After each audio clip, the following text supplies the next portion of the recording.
Il paraît que BMW m'a prêté le break le plus rapide sur le Nürburgring. En même temps, c'est pas n'importe quel break, c'est la M3 Touring.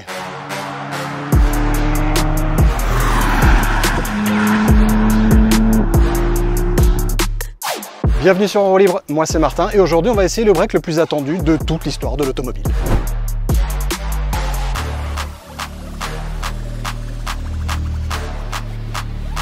On parlera un petit peu plus tard dans cette vidéo de l'histoire de cette M3 Touring, mais avant j'ai envie de lui mettre une grande tape dans les fesses pour l'énerver un petit peu. Bah oui, elle a quand même le badge M par ici. Bon, d'un seul coup, je me souviens pourquoi il faut pas trop énerver une M3. Et en particulier, quand on a un zozo comme ça à côté. Mais bon, ce qui est rassurant, c'est que le zozo à côté, c'est pas n'importe qui. Il s'appelle Julien Jedet et il est pilote instructeur. Donc a priori, il devrait nous choper la substantifique moelle de cette M3 Touring qu'on a sur le circuit de Dijon-Prunois. Et merci encore à eux pour leur accueil parce que c'est assez cool. Mais pour mon estomac, je suis pas sûr que ce soit si cool que ça. Bon, raconte-moi Julien, ça fait quelques tours que tu fais un peu énervé au volant de cette M3 Touring. On est d'accord qu'on n'est pas dans un break normal là. Non mais tu vois, tu viens de me rappeler, j'avais oublié qu'on était dans un break. C'est juste incroyable. En fait, ça n'a pas du tout le... Pourtant, c'est agressif de l'extérieur, hein. Mais ça n'a pas le physique de ce que ça représente au volant. Et ce qui est vraiment plaisant, c'est l'équilibre, si tu veux, parce qu'il n'y a pas de surprise. Là, tu vois, on est encore en mode soft, hein, là, malgré tout. Et tu vois, il n'y a pas de stress de se dire qu'est-ce qu'elle va faire. Elle est très saine, elle a l'air très équilibrée en fait. Ouais. Il y a le poids aussi qui joue bien sûr là-dessus. Ouais, parce qu'il y a deux trucs moi, que je trouve assez antinomiques sur cette M3 Touring, c'est le fait que 1, elle fait quasiment 2 tonnes, enfin avec nous dedans elle fait 2 tonnes, et 2, elle a un empattement qui est quand même relativement long, c'est un break quoi. Un break, ouais. Ça se sent ça sur circuit ou pas? Ouais, tu le sens, et c'est ce qui fait la progressivité d'ailleurs, tu vois, le fait d'avoir une voiture assez longue, tu as forcément plus d'inertie quand ça prend du mouvement, hein, évidemment, mais aussi plus de progressivité. Tu vois, pour comparer à la caisse qui est juste devant, là, qui est une 430 Challenge, pour avoir glissouillé un peu avec, pour rigoler, c'est on-off, tu vois, ça part, ça revient, c'est hyper brutal. Là, ici, tu vois, on suit son rythme et on le suit en discutant tranquille, tu vois, sans problème. Ouais, c'est ça que c'est vachement plus progressif et ça prévient tellement, l'équilibre est tellement parfait. Bon, là, il y a des vrais bouchons par contre. Hein. Là, c'est le départ en week-end. Ah, bah, on n'est pas tout seul, c'est un track day, c'est normal. Mais tu veux dire que là, tu pourrais doubler une 458 de course, quoi. Alors, il n'a pas envie de lâcher. Bah, il se dit qu'il a quand même un break derrière, quoi. Ouais, c'est ça. Le break à papa.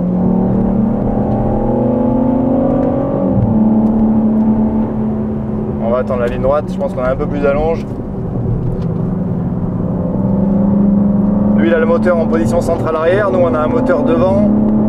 On a la transmission malgré tout qui fait équilibrer, tu vois, l'ensemble. Donc ce qui amène cet équilibre. Et comme tu disais très justement, l'empattement. Qui est long. Après, à vérifier, mais il me semble que c'est le même sur la... C'est sur le même sur la berline, ouais. Sur la berline, classique, ouais, c'est exactement le même. C'est ça. Parle-moi un peu des freins de cette M3 Touring. On est quand même... Bon, là, on a l'option carbone céramique sur le modèle d'essai qu'on nous a gentiment confié. Est-ce que ça se sent? Est-ce que tu as une attaque de pédale qui ressemble à une attaque de pédale de voiture de course ou pas? Alors, c'est assez surprenant, je t'avoue. Ce frein a vraiment une texture qui est particulière parce que oui, il y a du gros frein, il y a de l'assistance, donc ce qui fait que tu n'es pas obligé d'avoir la même attaque sur une caisse de course, et tu as surtout de la constance que je ne pensais pas trouver avec une caisse de ce poids là, tu vois. C'est-à-dire que pour l'instant j'ai vu aucune alerte comme quoi on était en fin de freinage, tu vois. Alors lui, j'aimerais bien juste le passer si tu veux bien.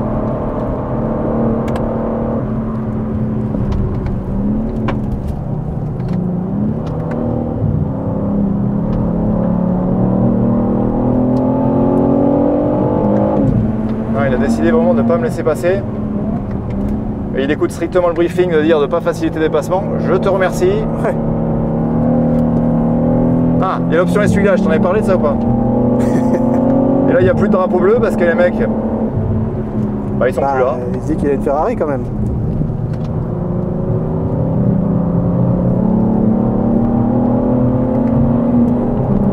Attends, excuse-moi, je vais juste m'appliquer sur le prochain virage pour bien ressortir. Yes.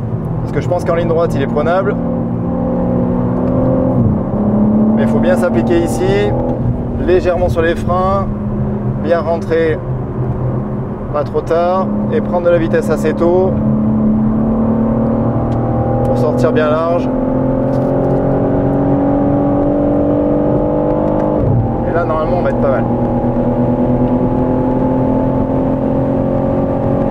Et là le mec il se fait doubler par un break. Normalement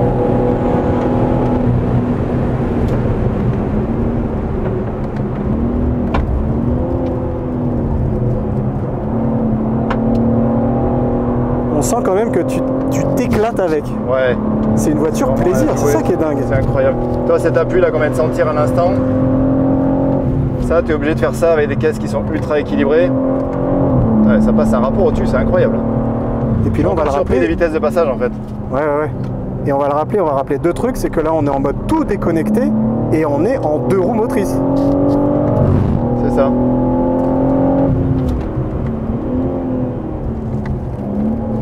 Et en parlant de 2 roues motrices, c'est une voiture qui est joueuse du train arrière. Alors oui, mais je m'attendais à plus que ça, tu vois. Ouais. Tu fais de l'empattement. Alors oui, on peut le mettre en dérive. Tu as vu que naturellement, bah, j'étais pas un drifter. Ouais. J'ai plutôt envie que ça grippe. Et tu vois, dès que je prends un peu d'angle comme ça, là, ça me plaît bien, mais je veux que ça aille vite quand même. Ouais, bien sûr. J'ai du mal et puis j'ai pas envie de la mettre à l'écart complet. Je pense qu'il n'y a aucun intérêt avec ces voitures. Ouais. Mais elle prend de l'angle si vraiment tu lui demandes. Après, l'idée pour être efficace sur un circuit, c'est de rentrer fort dans le virage et éventuellement de mettre une légère dérive milieu-sortie, tu vois. Ouais. Mais si tu mets à l'écart, tu perds un temps fou. Et en fait, c'est complètement contre-productif. Du coup, ça pousse pas à ça. Alors j'imagine que s'il y avait des ronds-points, tu vois, on pourrait s'amuser, mais oui. Elle est tellement, c'est tellement le résultat de, c'est combien, la 6e génération? Ouais, 6e exactement. T'imagines le travail qu'il y a derrière de la marque pour créer un outil de cette qualité-là. Je trouve ça presque dommage, tu vois, de la mettre à l'écart. Moi, ce qui me plaît, tu vois, c'est rentrer fort ici, elle glisse légèrement, on met du gaz et on l'entretient, tu vois, là-dessus. Ouais, tu sens et j'ai juste mis le gaz nécessaire, tu vois, pour qu'elle pivote et que ça m'emmène pile tac dans ce côté-là. Et là, je remets du gros gaz et hop. Tu vois, l'idée, c'est vraiment de jouer avec cette dynamique et d'exploiter le châssis, en fait, plutôt que de le mettre en défaut volontairement. Donc on est d'accord que c'est un châssis exceptionnel. Exceptionnel. La transmission, la vitesse de passage de rapport, qu'est-ce que t'en penses? Alors ce qui me surprend, c'est que ça passe de plus en plus vite, j'ai l'impression, à vérifier en data, mais j'ai l'impression que ça passe de plus en plus vite quand tu es dans le haut régime. C'est-à-dire que limite, tu as un à-coup, tu as vu à un moment quand tu es à 4000 tours, et quand tu es en haut, en fait, ça, toi dans les tours là-haut, c'est instantané, il n'y a pas d'à-coup. Tu vois, ça a été programmé sûrement différemment. Ouais. T'avais déjà pris autant de plaisir au volant d'un break, même ultra sportif comme ça? Jamais un break, non. Une berline, oui, tu vois, de série, ça. Il y a des voitures qui sont aussi puissantes, mais quand tu t'imagines que c'est effectivement un break en propulsion, je pense que c'est une première, hein, si je dis pas de bêtises. Putain, le frein il est constant, t'imagines la technologie qu'il faut pour freiner à 2,70. Ouais, puis de façon répétée, quoi, c'est ça que je veux dire. Comment? Et de façon répétée, ouais, et la chaleur qu'il fait aujourd'hui. T'imagines? Là, on dit merci les carbones céramiques quand même. Ouais. Et puis l'assistance qui est bien dosée, tu vois, c'est...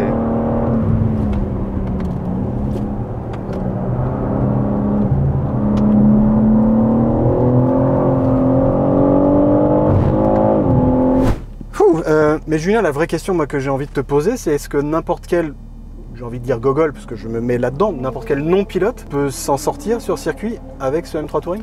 Écoute, je vais pas me permettre de te traiter de quoi que ce soit, mais ce que je te propose, c'est que tu prennes le volant et que tu me dises ce que t'en penses. On va essayer, mais avant, je te propose qu'on fasse le tour du propriétaire de la bête. La M3 Touring, c'est 4,79 m de long, soit seulement 7 mm de plus que son équivalent berline. C'est 1,90 m de large et 1,40 m de haut. Ce qui est très étonnant, c'est que la version Touring de la M3 et sa version berline ont exactement le même empattement, soit 2,85 m. Capacité du réservoir, 59 litres, et crois-moi, il se vide vite.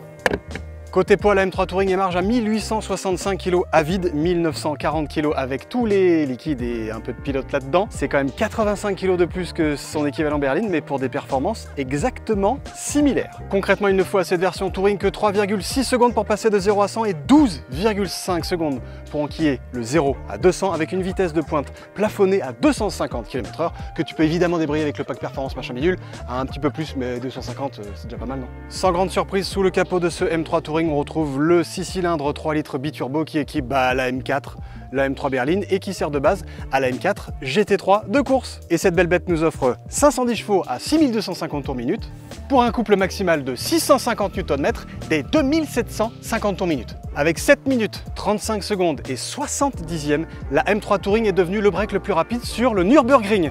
Le record datait de 2018 et je te laisse deviner qui c'était. Mine de rien, la M3 est dans la même seconde que des modèles type Tesla Model S Plaid, McLaren 650S Spider ou BMW M5 compétition type F90. Notre modèle d'essai est équipé des freins en carbone céramique, ça se voit aux étriers de freins dorés que tu vois sur notre M3 Touring. C'est une option à plus de 8000 €. Alors évidemment, si tu fais des track day tous les week-ends, on s'en est rendu compte sur la piste et on va s'en rendre compte de nouveau dans pas très longtemps. Le mordant reste dans la durée.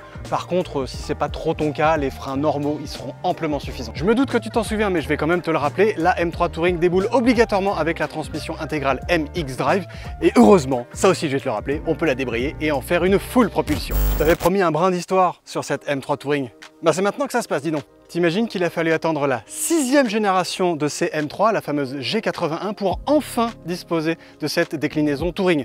J'avoue, c'était un peu long d'attendre. Non, c'est pas la première BMW break badgée M, puisqu'il y a eu 2 déclinaisons de la M5 Touring, donc en 91 et en 2005, d'ailleurs avec ce fameux V10 complètement starbé. Le souci, c'est que ces 2 tentatives-là ont été des vrais échecs commerciaux. Et ces 2 échecs commerciaux expliquent certainement pourquoi un projet de M3 Touring a été remisé dans les placards par les officiels de BMW au début des années 2000, parce que oui messieurs dames, la M3 E46 existait en version Touring déjà. Et ce qui est fou, c'est que ce projet de M3 E46 Touring, il existait et il roulait, il avait même un 6 cylindres en ligne de 3,2 litres, il développait 343 chevaux, il culminait à 8000 tours minute, il était full propulsion et il avait une boîte mécanique. Et le plus dingue dans tout ça, c'est que ce projet M3 Touring est resté secret pendant 16 ans. Il n'a été dévoilé au grand jour en 2016. Donc oui, cette M3 Touring là qu'on a devant les yeux, elle est clairement historique. On vient de s'en rendre compte, la M3 Touring, elle est longue, elle est lourde et en plus, elle a un sac à dos dans lequel je suis. Est-ce que ça limite ses capacités sur piste en plus avec un gogol comme moi au volant? Bah on n'a qu'à regarder ça.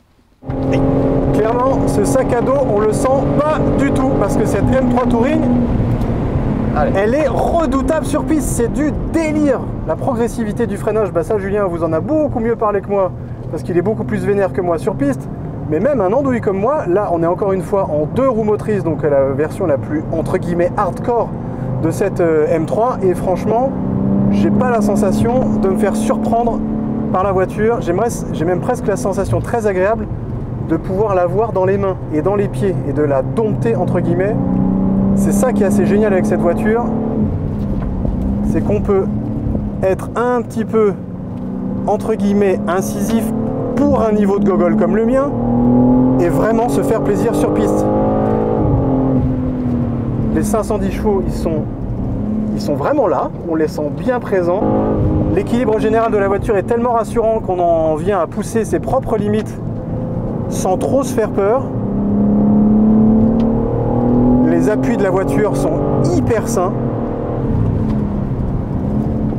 On sent vraiment qu'on peut apprendre quasiment à piloter avec un break de papa les gars. Non, c'est vraiment une arme de guerre sur circuit. Et c'était plutôt une bonne chose d'avoir attendu autant de temps cette 6e génération pour l'avoir en touring. Ouais. Parce que même si là on se fait doubler par une M4, le pilote est beaucoup plus émérite que moi. Oui, et puis il y a des pneus slick un petit peu, donc ça modifie. Oui, essayez de me trouver des excuses. Je suis nul, c'est pas grave. Ah non, c'est vrai, c'est vrai.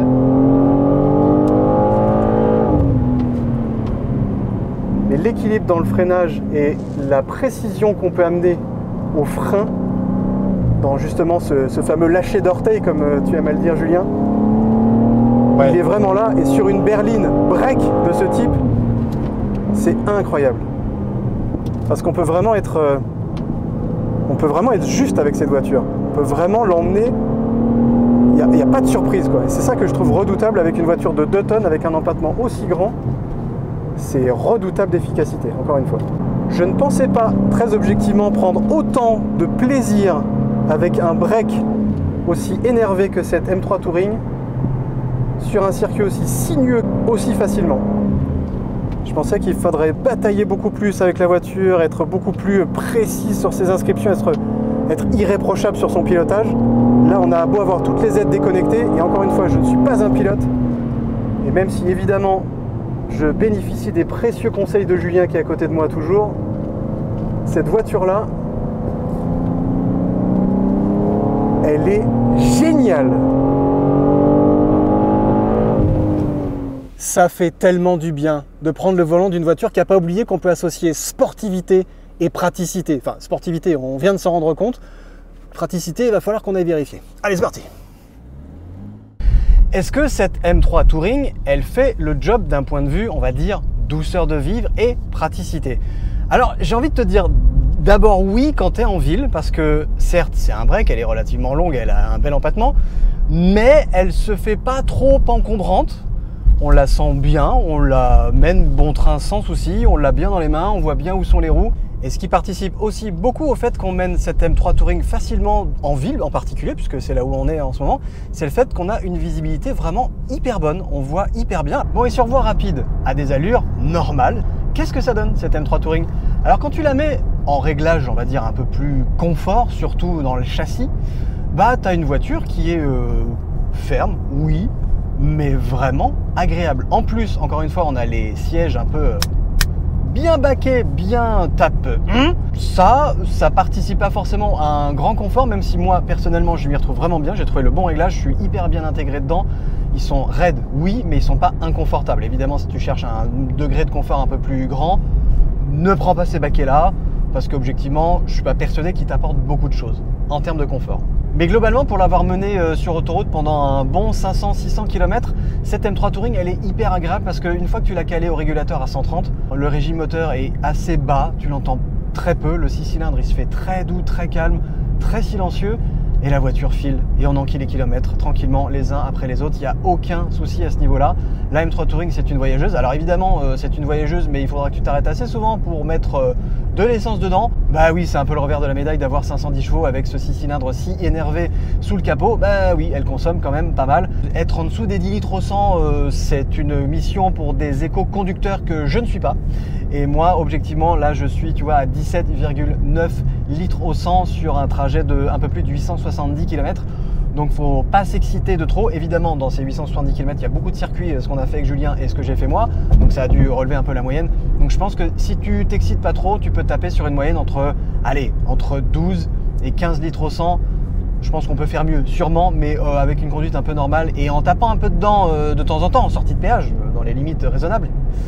Tu dois arriver à cette consommation-là, en gros. Comme dans toute BMW Badge GM récente, tu peux vraiment lui donner le visage que tu veux. C'est-à-dire que tu peux gérer le moteur, le châssis, les freins, la direction et même évidemment la transmission, puisque c'est le cas sur notre M3 Touring. Elle a la transmission intégrale que tu peux débrayer, on l'a vu sur circuit, puisqu'on peut en faire une vraie propulsion. Je t'avoue très franchement que même pour un trajet au long cours, même pour la vie de tous les jours, j'aurais pas forcément tendance à tout mettre en mode confort, parce que la voiture, elle se fait presque un peu trop molle, presque un peu trop artificiellement molle. C'est assez bizarre. Quand je suis en mode cruising de tous les jours, je mets mon moteur en mode efficient, parce que comme ça, je maîtrise un peu plus mes consommations. Par contre, le châssis, je le laisse en sport.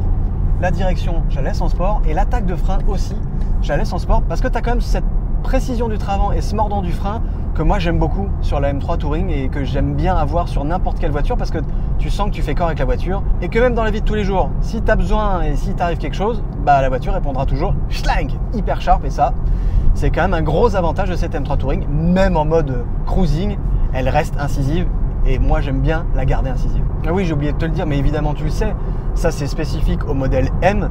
Tu as les deux petites oreilles, la M1, M2 rouge, où tu peux vraiment préprogrammer le mode que tu veux. Tu peux dire, tiens, moi M1, le bouton M1 c'est le mode cruising tranquille où je suis avec le moteur en efficient, le châssis sport, la direction sport, les freins sport et la transmission X-Drive classique.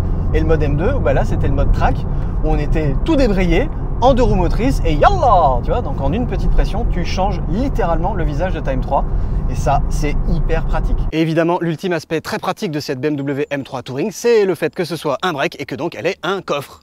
Et il donne quoi ce coffre? Petit haillon électrique qui va bien et qui nous dévoile une capacité, mine de rien, de 500 litres. Bon, alors évidemment, tu vas pas me dire que c'est le plus grand coffre de la Terre, mais pour une M3, c'est quand même pas dégueulasse, quoi. Et il y a un petit aspect aussi hyper pratique. Bon, ça c'est le cas sur toutes les séries 3 Touring, mais c'est encore le cas sur cette M3 Touring, c'est ça. Le fait que tu puisses ouvrir ton haillon juste avec la vitre. Et par exemple, quand tu as des parkings un peu hauts et que tu n'as pas envie d'ouvrir tout, ou que tu as juste envie d'aller choper un petit truc sans tout ouvrir, et ben tu fais clic, clac, Kodak, et voilà. Je voudrais te montrer 2-3 petits détails à l'intérieur de ce coffre de la M3 Touring. Ici, tu as un petit sous-coffre. Bon, tu mets pas grand-chose à part une deuxième planche de bord, enfin un deuxième filet de cache-coffre comme ça, qui est plutôt, lui, assez pratique parce que tu vois, tu peux le lever d'un seul coup sans tout ouvrir, hop, et le remettre comme ça si tu as envie. Donc ça, c'est bien foutu, c'est bien pensé, bien joué les gars. Je vais le mettre comme ça. Et puis, tu as le fait que, évidemment, tu puisses rabattre électriquement les banquettes arrière de façon indépendante et de façon électrique. Tu as accès du coup à 1500 litres de capacité, si je ne dis pas de bêtises, ce qui est quand même pas mal du tout. C'est pas un plancher plat, mais de là à dire que tu pourrais coucher dedans, bah, on y est presque. Et alors, un ultime petit détail, ça. Tu vois ces petits trucs là, on dirait des petits trucs antidérapants, et ben c'est exactement le cas. Et en plus, il se gonfle ou il se dégonfle si la voiture est en route. Quand la voiture est en route, il se gonfle. Tu as des petits moteurs juste là-dessous. Je vais essayer de te les montrer si j'y arrive, tu vois. Hop, tu as des petits moteurs juste là. Et qui permettent à ces petits, on va dire, antidérapants, d'être encore plus antidérapants et donc de caler tes affaires dans le coffre. Et quand tu as envie d'aller un peu comme un foufou avec ta M3 Touring, c'est quand même pas mal. Alors, est-ce que ça valait le coup d'attendre la 6e génération de cette BMW M3 pour enfin disposer d'une déclinaison Touring? Eh bien, c'est un giga oui! Oui, c'est une vraie BMW badge M. Elle est fun, elle est efficace sur circuit, elle est même redoutable. C'est une arme de guerre sur track. Elle est en plus hyper polyvalente. Elle sait se faire douce quand elle le veut. Franchement, il n'y a pas beaucoup mieux. Par contre, si tu recherches une BMW badge M un poil plus grosse, je te propose de me retrouver dans le test de la BMW XM. C'est pas le même délire, mais c'est le même badge. Et si tu recherches un coupé, bah oui, j'ai aussi essayé la M4 compétition. Et la vidéo, elle est aussi par ici. À tout de suite.